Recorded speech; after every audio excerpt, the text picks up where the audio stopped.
Figma is the secret weapon behind every beautiful app, every clean website, and every modern interface you use every single day. And for a non-designer like me, it's terrifying. But is it really just for the pros? I wanted to find out. So I set myself 3 challenges, escalating from a simple logo to a real YouTube thumbnail to recreating an entire website. Make anything possible, all in Figma. Figma lets you turn big ideas into real products. What's your name, Rohto? How do you plan to use Figma? Personal project. Continue. Which role best describes you? Other. Okay, and we're in. Challenge 1. Instagram logo. Okay, can we paste? Files failed to import. File format not recognized or failed to convert. What if you try something else? Like this one. Oh, nice. Okay, challenge 1. I mean, it looks simple enough, right? It's pretty much just a rounded square, few circles inside it. So how can we do that? I guess let's draw a rectangle. 2048 by 2048. Nice. How do we do round corners? Rectangle position, rotation. No, it's not rotation. Corner radius 70. Oh yeah, it changes. 200, little more. Maybe 400. That looks close enough, I think. So now, how can we change the color of it? Fill. How do we make it linear pattern? No. Gradient. Nice. It's already looking like Instagram logo. We need kind of red.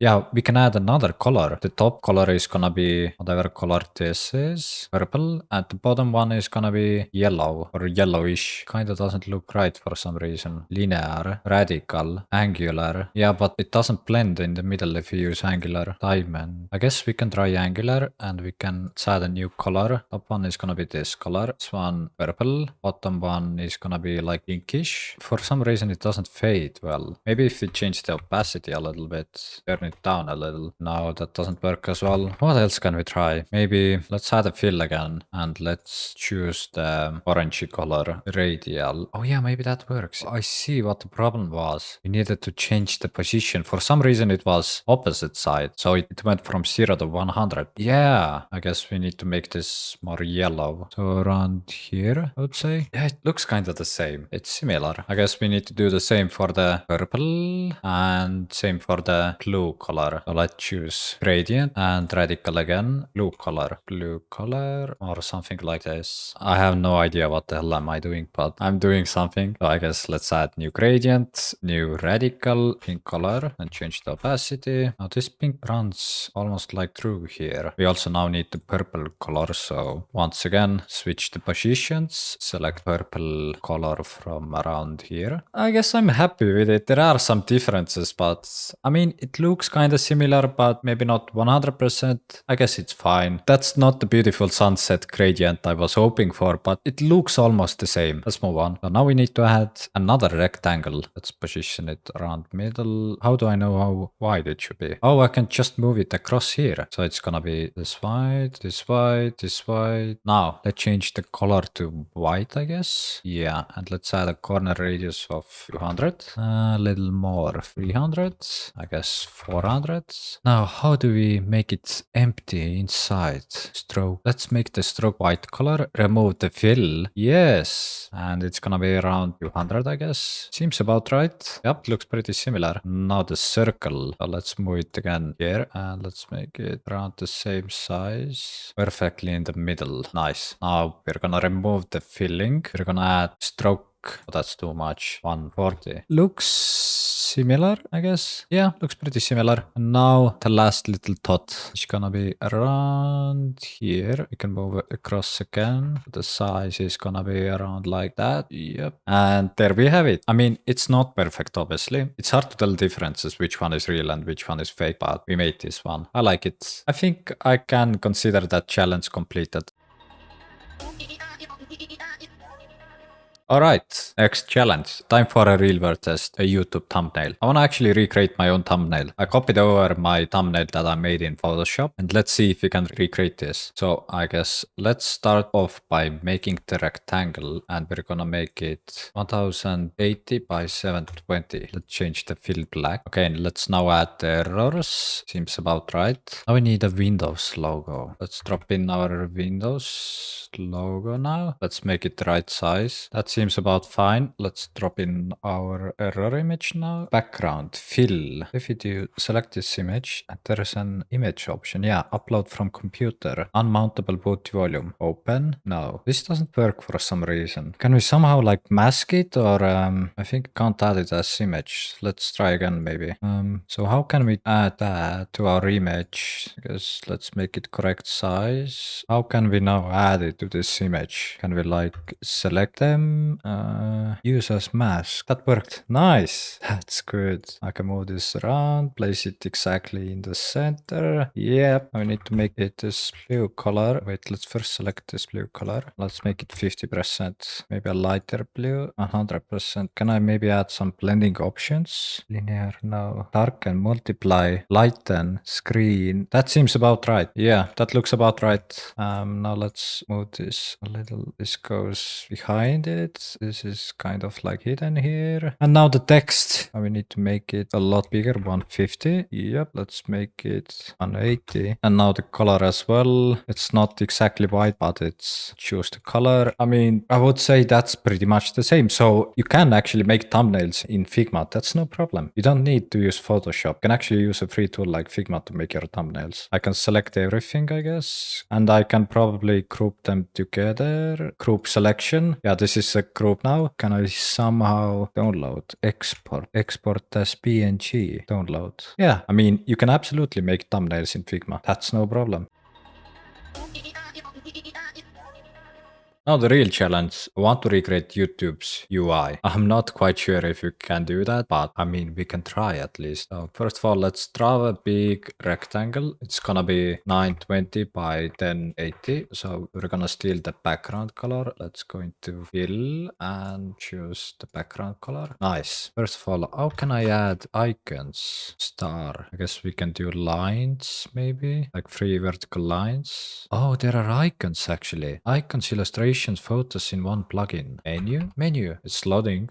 Where is it? Oh, it's right here. Now let's move it right in the corner. I guess it's gonna be a lot smaller. So around like that. That seems about right. YouTube logo. Copy that and here. And we need to make it white. That looks about right. I guess we need to make the icon a bit smaller. Looks pretty similar. Okay, so I guess that one is done. So next up is the search bar. How can we do that? That's gonna be a pretty complicated. I guess that's just a rectangle. Select the rectangle tool, I guess. Let's make it the same size. Change the opacity to like 50% so we can see better. Now the corner radius, like 50. Oh yeah, 50 is perfect. The stroke color is gonna be whatever color this is. I mean, that's perfect. Yeah. So now we need to move it to the center. Yes, that's nice. So now let's add the text. So let's add search. And the color is probably gonna be the same gray color, I guess. Choose the color from here. This is probably a line. Just create a line around like that. Yeah, and let's make it the same color as border, I guess. So let's choose this color. Can I like draw maybe? Move, lice, pencil. I don't know. This is probably not the correct way to do it, but let's make the weight a little bigger. That looks nice. I mean, it looks pretty similar. I'm not gonna lie. Now we need to add the icon. For that, let's choose the icon, and this is gonna be the search, I guess. Search. Let's make it a little smaller and it's gonna be like that. Oh yeah, that almost looks the same. Nice. All right.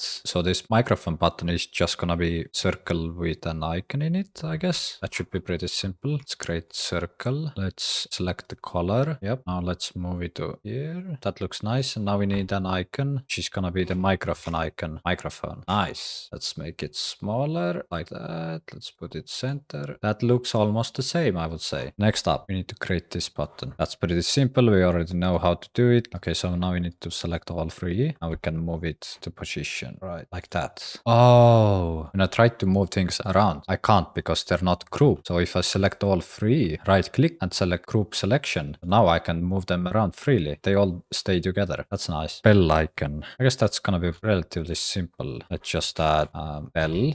So let's make it around the same size. That looks identical. That's perfect. Yeah, that looks pretty pretty much the same. Right, so now we need to group them together. Nice. Now we can move it here. That looks right. Now our channel icon, I guess this is 50. Oh, this is way bigger, maybe 500. Yep, let's make it the same size. Yep, that looks exactly correct. We are making progress, definitely. It looks pretty similar currently. Let's continue. So next up, I guess let's make the sidebar. Let's make a rectangle. Now the border radius or the corner radius 50. 50 is too much, maybe 30. 30 is too much. 20. Wait, 10. Yep, 10 seems about right. And now we need to change the background color. I guess let's add an icon. I guess home. This looks pretty much the same. Text home. I guess let's make it a little bigger.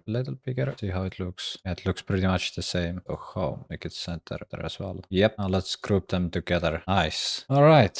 I guess we can just duplicate that. Move it straight down. If I make my illustration 50% opacity, I can just see how to align everything. I mean, that's smart, I guess. So now let's add a rectangle, which is gonna say all. So let's move that in the center, all. So far, I managed to create the sidebar. I would say it looks pretty much identical. The icons are still not correct, but I'll change that later. Also, I added the tags up here. These also look pretty similar. I guess now let's do the main part, which contains of thumbnail, logo, the title, the name, the views, and how long ago was it uploaded. So let's use our thumbnail, which we made earlier, which is here. So we already grouped it together. So let's now copy it and let's now paste it here. Front. Yeah. The size is gonna be, I guess let's resize it. That's about right, I guess. Now we need that corner radius. It's about 20, I would say. 20 is too much, maybe 15. Yeah, 15 seems about right. Yep. Let's move it around here, I would say. Yep, that looks okay. Oh, we're missing the length of the video. Yeah, we need to add that as well. Let's make that. That's gonna be relatively simple again, I guess. Let's make it around the same size. So it's gonna be black color, I guess. But the opacity is probably like 50%. Yeah. Now let's add the text. Default 17. I guess this needs to be one font size smaller. Yeah, that looks pretty much the same, I would say. Group. Let's copy that. Let's paste that here. Boom. That's nice. All right. I guess now we can just duplicate our videos like that. Why is this size smaller than this size? Hello, YouTube? What's going on? Let's paste it down here again. Now that seems correct. And also seems correct. By the way, what's going on with YouTube? Why is this gap smaller than this gap? What's going on here? Also, for some reason, here is a divider, I guess you can call it. It looks completely normal. But when you scroll down, why is this divider overflowing? Why is it touching the edge of the screen? And this one isn't. It's really weird. I don't know what's going on with YouTube. But anyways, we created something and I would say our design is better. It's more consistent. It looks nicer. So, in the end, my conclusion is simple. Figma isn't just for designers. It's for anyone, really. It's organized, it has rules, and everything snaps into place. By the way, did you know that